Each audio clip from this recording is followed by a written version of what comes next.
इंदौर के रघुवंशी समाज में परंपरा है कि लड़के और लड़कियां जिनकी शादी की उम्र हो जाती है उनके लिए पत्रिका निकलती है किसी खास फेस्टिवल के टाइम पे, जैसे दशहरा वगैरह पे। तो ऐसे ही नवरात्रि के टाइम के आसपास साल 2024 में सोनम रघुवंशी और राजा रघुवंशी के परिवार की तरफ से एक पत्रिका निकाली जाती है। उसमें राजा की फैमिली और सोनम की फैमिली ने भी ऐड दिया और इसके बाद दोनों परिवार मिलते हैं एंड दोनों परिवार एक दूसरे को पसंद करते हैं। लेकिन जो सोनम रघुवंशी थी उसने फैमिली के प्रेशर में आकर राजा के लिए हाँ कर दी, क्योंकि सोनम राज कुशवाहा नाम के लड़के से प्यार करती थी जो उसके पिता के ऑफिस में काम करता था। उसकी सैलरी ज्यादा नहीं थी, वो लोअर मिडिल क्लास का इंसान था और उसी ऑफिस में सोनम एचआर का काम करती थी। सोनम को पता था कि राज कुशवाहा के साथ शादी के लिए घर वाले कभी नहीं मानेंगे, क्योंकि कास्ट और स्टेटस दोनों काफी अलग हैं और इसीलिए वो अपने परिवार से बात नहीं कर पाई। सोनम अपने परिवार से डर गई थी, लेकिन वो राज कुशवाहा से प्यार करती रही। शादी से पहले जब राजा और सोनम की चैट्स और कॉल होती थी तो उस टाइम भी वो ढंग से बात नहीं करती थी। एक बार जब मूवी देखने के लिए राजा ने पूछा तो सोनम ने इनकार कर दिया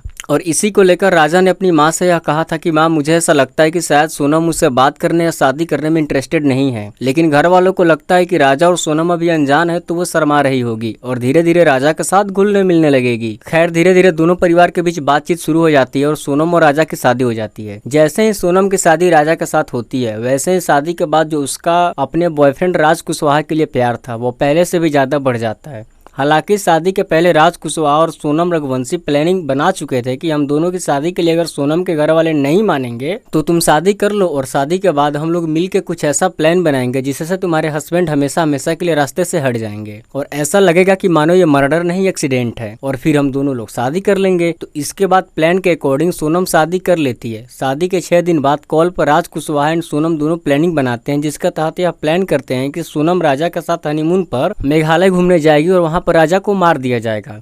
और पूरी प्लानिंग हो जाने के बाद सोनम जो है अपने पति पर प्रेशर बनाती है, बोलती है कि हमें हनीमून पर चलना चाहिए। लेकिन राजा को ये सब चीजें पसंद नहीं थी, क्योंकि दोनों मांगलिक थे और पंडित ने भी मना किया था कि शादी के तुरंत बाद ज्यादा खुशी जाहिर नहीं करनी है। तो इसीलिए राजा कहता है कि कुछ दिन बाद हनीमून मनाने के लिए हम चले जाएंगे। अब ऐसे में सोनम के ऊपर प्रेशर भी था कि अगर उसको अपने पति का कत्ल करवाना है तो उसे अपनी पति के साथ इस घर से बाहर किसी शहर में निकलना ही पड़ेगा और उसके लिए उसने जगह चुनी मेघालय, यानी कि इंदौर से 2000 किलोमीटर से भी ज्यादा दूर। और पूरी प्लान के साथ वो अपने पति को सरप्राइज देती है और बोलती है कि देखो, मैंने टिकट बुक कर ली है एंड 18 तारीख को हम लोगों को चलना है, हमारा हनीमून है। लेकिन एक चीज थी कि उसने सिर्फ मेघालय जाने का टिकट किया था, वापस लौटने का नहीं। एंड राजा जब ये चीज देखता है तो सोचता है कि अभी नई नई शादी हुई है, वाइफ की बातें मान लेनी चाहिए। वो अपनी माँ से बताता है और फिर दोनों हनीमून के लिए निकल जाते हैं। राजा रघुवंशी के गले में चैन थी। उस चैन को देखकर राजा रघुवंशी की माँ को लगता है कि उस चैन के लिए कहीं कोई उसके बेटे के गले को न काट दे या कुछ और अनहोनी उनके बेटे के साथ ना हो जाए। खैर, जो प्लान बनी थी उसके अकॉर्डिंग 20 मई 2025 को ये लोग कामाख्या देवी के दर्शन करते हैं। उससे पहले ही जो राज कुशवाहा है यानी सोनम का बॉयफ्रेंड और खुद सोनम 3 लोगों को हायर करते हैं, आकाश, विशाल और आनंद नाम के लड़कों को,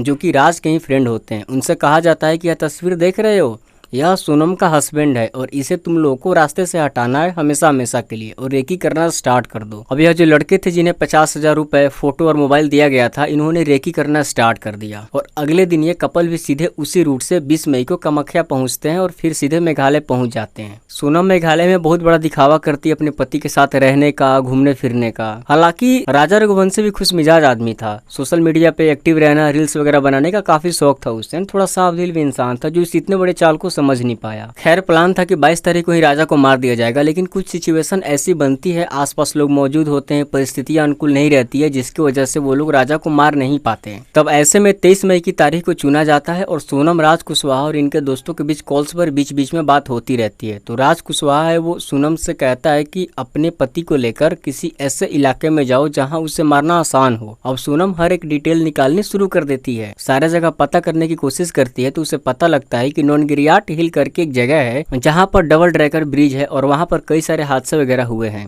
डबल ट्रैकर ब्रिज का मतलब एक ब्रिज के ऊपर ब्रिज, जैसे शहरों में एक ब्रिज के ऊपर ट्रेन चल रही होती है और नीचे वाले ब्रिज के ऊपर बाइक्स, कार्स वगैरह चल रही होती है। तो इधर टूरिस्ट प्लेस में भी बांस और लकड़िया वगैरह से डबल ट्रैकर ब्रिज बना दिया जाता है लोगों के आने जाने के लिए और ये थोड़ा सा यूनिक भी लगता है। और इन्हें इस मर्डर को हादसा ही दिखाना था ताकि मौत के बाद ये लोग बच जाए। एंड सोनम अपने पति को फोन करती है वहाँ पे जाने के लिए। राजा भी मान जाता है और दोनों रेंट पर स्कूटी लेते हैं। टूरिस्ट प्लेसेस जैसे गोवा गोवा, हिमाचल वगैरह जैसे जगहों पर आपको स्कूटी, बाइक्स, कार्स वगैरह रेंट पे मिल जाती है घूमने फिरने के लिए। तो इन लोगों ने थोड़ी देर घूमने के बाद स्कूटी को खड़ा किया और फिर दोनों 3000 स्टेप ऊपर चढ़ जाते हैं। लेकिन उससे पहले ही जो 3 लोग गाड़ी से राजा रघुवंशी का रैकी कर रहे थे, जो सुपारी किलर्स थे, वो सब आपस में बातचीत कर रहे थे। और यहीं पर जो गाइड था जिसका नाम अल्बर्ट था, वो सुन लेता है कि 3 लोग हैं जो हिंदी में बात कर रहे हैं और देखने में नॉर्थ इंडिया साइड की तरह लग रहे हैं। और इन लोगों ने कैजुअली राजा और सोनम से थोड़ी देर तक बात भी करी है और हो सकता है कि आपस में एक दूसरे को और राजा और सोनम को जानते हो। और इसी गाइड ने पुलिस को ये सारे बयान दिया था और इसी गाइड के जरिए पूरा केस खुला। तो खैर प्लान के अकॉर्डिंग राजा रघुवंशी, सोनम रघुवंशी और सुपारी किलर्स उस खाई के पास पहुंच जाते हैं जहां पर लोग मौजूद नहीं थे। एकदम सन्नाटा था और सोनम और राज कुशवाहा दोनों इस पल का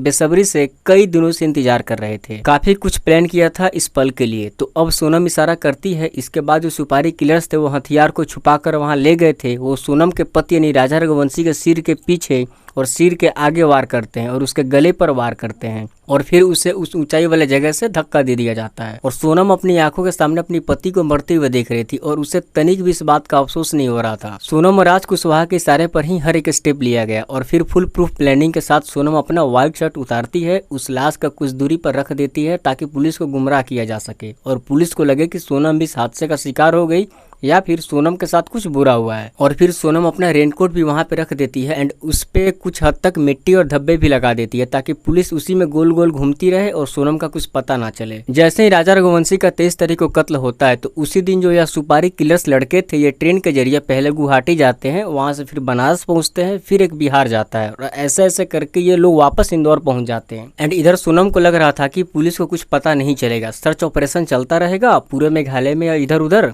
और पुलिस को डेथ बॉडी नहीं मिलेगी और फिर हारकर 2-3 महीने में यह केस शांत हो जाएगा। तो इधर प्लान के अकॉर्डिंग सोनम भी ऑन रोड और ट्रेन के जरिए भागने की कोशिश करती है और वो भी पहले गुवाहाटी पहुंचती है, वहां पर एक दिन रुकती है एंड उसके बाद ट्रेन पकड़कर सीधे बिहार पहुंचती है और बिहार में छुपकर बैठी होती है। सोनम ने नहीं सोचा था कि इस केस को इतनी ज्यादा हाइप मिलेगी, इतना ज्यादा सोशल मीडिया कवरेज मिल जाएगी कि अंत में हार कर उसे सरेंडर करना ही पड़ जाएगा। लेकिन सोनम ने सरेंडर क्यों किया उस वजह को जानते हैं। जो गाइड अल्बर्ट था उसने पुलिस से पूछताछ के दौरान बताया कि 3 लड़के राजा और सोनम से बात कर रहे थे और बात करने से ऐसा लग रहा था कि ये तीनों उन लोगों को जानते हैं। तो इसी बात पे पुलिस ने उस एरिया का CDR निकाला और चेक किया तो पता चला कि 23 तारीख को मर्डर के दिन इस एरिया से मध्य प्रदेश के इंदौर साइड के रजिस्टर्ड नंबर पे फ्रीक्वेंटली कॉल करी गई है। तो मेघालय पुलिस ने MP पुलिस को कॉन्टेक्ट किया, नंबर्स दिया तो पता चला कि ये राज कुशवाहा नाम के पर्सन का नंबर है। इस पे डायरेक्ट पुलिस जाकर राज कुशवाहा को अंडर अरेस्ट करती है और इंटरोगेशन पीरियड में राज कुशवाहा सब कुछ सही सही बता देता है और एक एक करके तीनों सुपारी किलर्स आकाश, विशाल और आनंद पकड़े जाते हैं। और इधर social media, TV, news in सब पर जब सोनम न्यूज देखती है तो उसे लगता है कि अब उसका भी नंबर आने वाला है और इससे पहले ही वो पकड़ी जाए वो अपना प्लान भी एक्टिवेट करती है और ऑन रोड बिहार से उत्तर प्रदेश के गाजीपुर पहुंचती है और गाजीपुर आने के बाद वहाँ के एक ढाबे पर जाती है और घर वालों से रो रोकर बात करनी शुरू कर देती है और डायरेक्टली थोड़ी देर में पुलिस के सामने सरेंडर कर देती है और रोना स्टार्ट करती है और कहती है कि मेरी किडनैपिंग हुई थी और फुल नर्वस होने का एक्टिंग भी करती है, जो कि आप वीडियो में देख रहे होंगे कि कैसे ब्लैक टी-शर्ट पहन के सोनम रघुवंशी नर्वस होने का ढोंग कर रही है। ये नर्वस होना भी उसके प्लान B का एक हिस्सा था और उसे बहुत अच्छे से पता था कि कब क्या करना है, कब क्या नहीं करना है। लेकिन मेघालय पुलिस ने पूरी इन्वेस्टिगेशन करने के बाद सोनम का असली चेहरा सबके सामने रखा और बताया कि इस लड़की ने कैसे शादी से पहले ही अपने होने वाले हस्बैंड को मारने की प्लानिंग शुरू कर दी थी। कैसे मारना है, कहाँ मारना है, कब मारना है, कौन सा स्टेप लेना है, कौन सा नहीं, जिससे यह मर्डर एक एक्सीडेंट लगे। और अभी तक इस केस में 5 लोग गिरफ्तार हो चुके हैं। सुपारी किलर्स आकाश, विशाल, आनंद और उनके साथ ही राज कुशवाहा और सोनम रघुवंशी। ये इस केस का पार्ट 1 था। पार्ट 2 केस स्टडी के लिए लाइक और कमेंट जरूर करें। अगर रिस्पॉन्स अच्छा रहा तो मैं अगला पार्ट भी आपके लिए रिसर्च करके बनाऊंगा। अगले अपडेट के लिए चैनल को सब्सक्राइब जरूर करें। धन्यवाद।